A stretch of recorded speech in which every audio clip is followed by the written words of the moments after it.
Welcome to Hood Champion Boxing and Sports. In boxing, you find a way to win or you find a way to lose.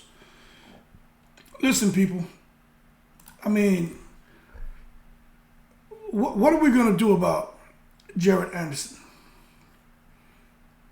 He doesn't feel like he has to be a world champion. Now, he didn't say he doesn't want to be one. But to be a young fighter, when you're young like that, normally they have a dream. And the dream is to become a world champion. And you like to see it manifest with the hard work, dedication, a little bit of luck. And in doing so, you see sometimes that dream that these guys had from a young kid or a teenager is often achieved. But when you have a guy like Jarrell Anderson who already talking about he just doesn't feel like he needs to be a world champion, it's just really concerning for me. It's hard for boxing fans to want to get behind a fighter who already says, like they're looking for an exit strategy already. They already seem like they don't want the responsibility of being a champion. And I'm going to tell you right now, how can you expect, this is one case where I'm not defending Bob Arum, but all I'm saying is if you have, let's just say leader and you have subordinates, right? And Bob Arum is promoter and you have fighters. How can you expect that leader or that promoter to want to invest to try to help grow that subordinate or that fighter when they're telling you that they really don't feel that they need to put that much effort into certain positions? I'm just kind of cool where I'm at. And I'm going to tell you right now, my best is my best. The subordinate's best is their best. And I think with Bob Arum, he's been doing this for a while. I'm pretty sure he knows, you know what? My best as a promoter is my best. Jarrell Anderson's best as a fighter, his best seems to be where he's at now. So instead of taking this machine, top-rate machine, and getting behind him, I'm going to stay behind Keyshawn Davis and Shakur Stevenson. Because Bob Arum now, he has an excuse to not get behind a black fighter. And I think he would have every right to not put the energy into Jarrell Anderson that he was doing before. And for fans, if fans start turning their back on him, he can't sit here and blame fans and get mad at fans. Look at what you're telling them. You got people who are going to spend their hard-earned money on tickets. And possibly in the next few fights, he may get to pay-per-view status. You want people to spend their hard-earned money on you when you're letting them know? I don't really think I need to become a world champion. So how are they going to get reassurance that when you get in the ring, you're gonna put on an entertaining fight and you're gonna be looking to find a way to win and get the KO as a heavyweight? Or are you just gonna get in the ring and just exist? And that's a big issue. I'm telling you that these boxing fans are no joke, man. You wonder why people today, they still want Ruslan Provetnikov to come back to boxing. Because when that man got in the ring, you knew you were going to get entertained. You wonder why people like to watch the whole Gotti Ward thing. They like to watch the mashup crasher. People like to watch Marcos Maidana when he fought. People like to see that. They like to see them guys getting in bang. But when you got someone out here, man, who, unlike most boxers from around the world, who are just motivated at trying to become world champion or trying to stay undefeated or trying to challenge the best. So if they take a loss on their record, they can say, hey, at least, I'm out here fighting the best and pushing myself. Unlike those guys, when it comes to Jarrell Anderson, he's not really thinking about collecting that much hardware as a boxer. And he's definitely not consumed at all by the thoughts of becoming a champion. He just doesn't care less about those kind of achievements. And I don't know what all is going on with Jarrell Anderson, but I do know that he has a brother in jail, and I'm not sure if he's I know he misses his brother.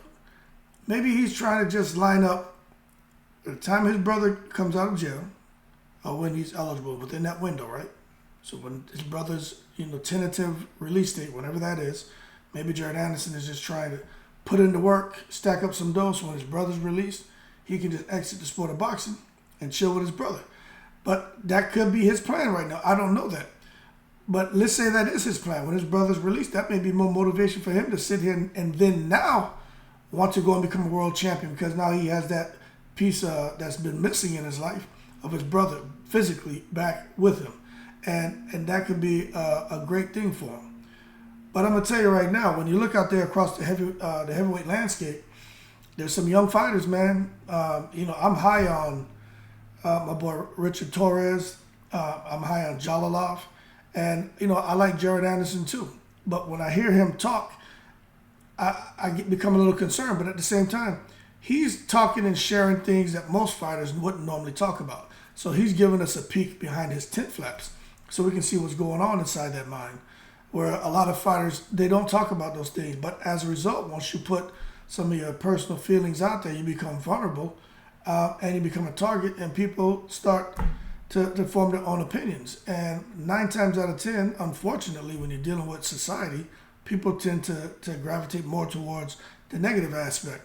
But for me, I think there's a bit more going on with Jared Anderson. When you see a man cry, I mean, I'm 48, he's 23, and he's crying because he doesn't want the responsibility of being, a heavyweight champion, or the U.S. heavyweight champion, or the top U.S. heavyweight fighting prospect.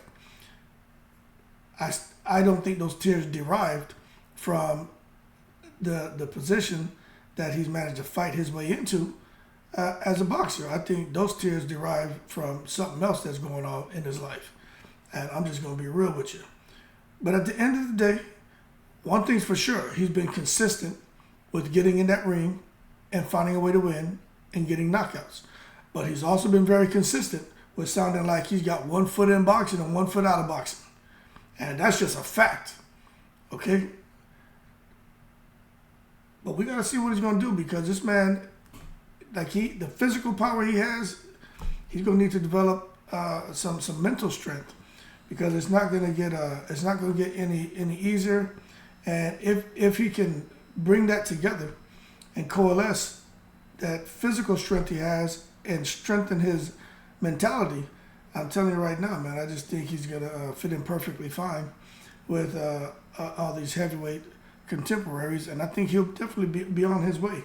But the titles are right there within reach. I mean, you figure, I put it to you this way, Jarrell Big Baby Miller is about to fight this guy, Manuel Char. Big Baby Miller will beat him, okay? For those of you who are saying Big Baby Miller won't beat Manuel Char, I got to tell you, hold your horses, don't take it to the stupid. There's a reason why Big Baby Miller went through what he went through with Peds on 2 different occasions, right? There's a reason why he's back in a position to fight for a title. You don't think the secret society is not behind Jarrell Big Baby Miller? How does this guy go from being at the top of the sport, about to fight AJ, make $5 million, get kind of casted into obscurity for horrible choices he's made, come back, Top Rank picks him up, the fool gets sent back into obscurity for Peds again, somehow comes back into the sport of boxing, working with the little, what's the promoter's name, man? The little Jewish guy. He used to be a fighter. Anyway, I can't remember his name. You know who I'm talking about. He comes back underneath this guy's banner, and all of a sudden, Jarrell Miller's about to fight for that WBA title that Dubois held. And you're telling me that it wouldn't make sense to have the real Big Baby showdown, because you got the real Big Baby and you got Big Baby Miller. You're telling me it wouldn't make sense to have Jared Anderson bang with Jarrell Miller? That fight would make some money. It would make sense. And then Jared Anderson, this guy should easily pick up that win. Now he's got himself a WBA title, and he's right there, lined up in position to fight one of the big boys. So to be honest with you, he's on the cusp of getting a title shot. He's right there, and I don't care what anyone says. He is almost at the top of that heavyweight mountain, to where he can start looking at trying to grab titles. Now, will he beat the elite guys? I don't know. We got to see. It's not the best fighter who wins a fight. It's the fighter who just happened to box the best on that night. And Jarrell Miller, Jared Anderson can fight. But we're going to see. Boxing is a brutal sport. Who knows? Maybe Jared Anderson gets into his next fight and he gets banged up really good, like Victor Ortiz did against Maidana. And maybe he realizes then, like, you know what, I don't know if I want to get beat like this. Because to me, again, Jared Anderson sounds like he has 1 foot in boxing, 1 foot out. And if he gets in there and someone puts a good beating on him, what they say in the UK, a good hiding, they put a good hiding on him, he may not want nothing to do with boxing anymore. But again, remember, his retirement target date was age 27. And he's trying to stick to that. So he's got about 4 more years left before he gets there. But I tell you what, man, that bank account of his is already looking good. And it ain't going to do anything but become even more handsome over the next 4 years if he can keep winning. And from the way Top Rank is moving him, he's going to keep winning. But once he gets up there and starts fighting them big dogs, man, you just don't know. He handled what's his name, Charles Martin pretty good. But you saw the reach of Charles Martin and the power of Charles Martin was a power for the 6'4" Anderson, who had a deficit when it came to reach, and he was having a tough time trying to compensate for it. And the only reason Jared Anderson was able to get off on Charles Martin because Charles Martin was fighting a dumb fight. But when he did let his hands go, you saw the damage he was inflicting on Jared Anderson, and Jared Anderson did not like it.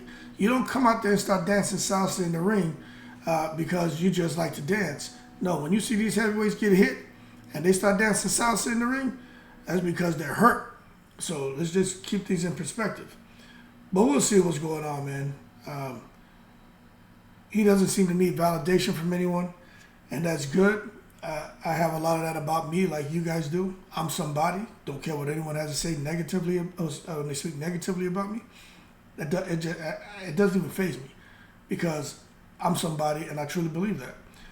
But at the end of the day, in the sport of boxing, self-validation is cool. But if those fans, you can't get validation from your fans, which is your support base, which spend money on tickets, which will spend money on pay-per-view, that means that the promotional company isn't making the money that they should be making, and now he can find himself in position where they're trying to get him to go out and promote and do things that Bud Crawford just wasn't going to do. And now you have a serious issue between fighter and promoter.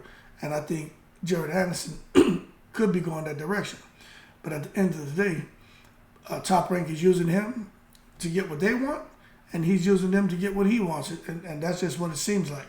And it looks like they got another 4 years of getting as much as they can out of him before, you know, he calls it quits because he looks like he wants to retire at 27.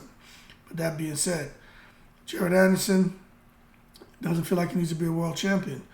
And if you come from nothing, what I mean by come from nothing, if you don't come from a family that's had millions of dollars and you live in this lavish lifestyle, if you come from the gutter and you've had to grind it out and you've gone through the ups and downs with, you know, unfortunate situations and circumstances like it sounds like he did out there in Ohio, once you out here fighting and making $1-2 million a fight, that means something.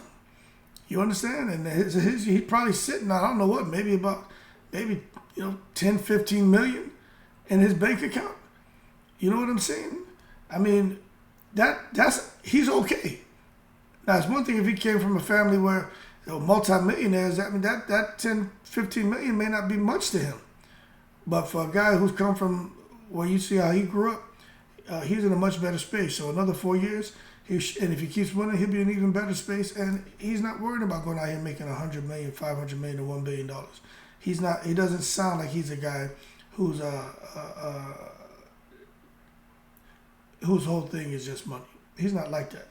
Anthony Joshua's about the money. Tyson Fury's about the money. Deontay Wilder's about the money. Everybody's about the money. Jared Anderson just seems to be about being comfortable, being happy, and exiting the sport at the age of 27. That being said, y'all keep cool. Shout out to the veterans, all 7 continents. In the breeze.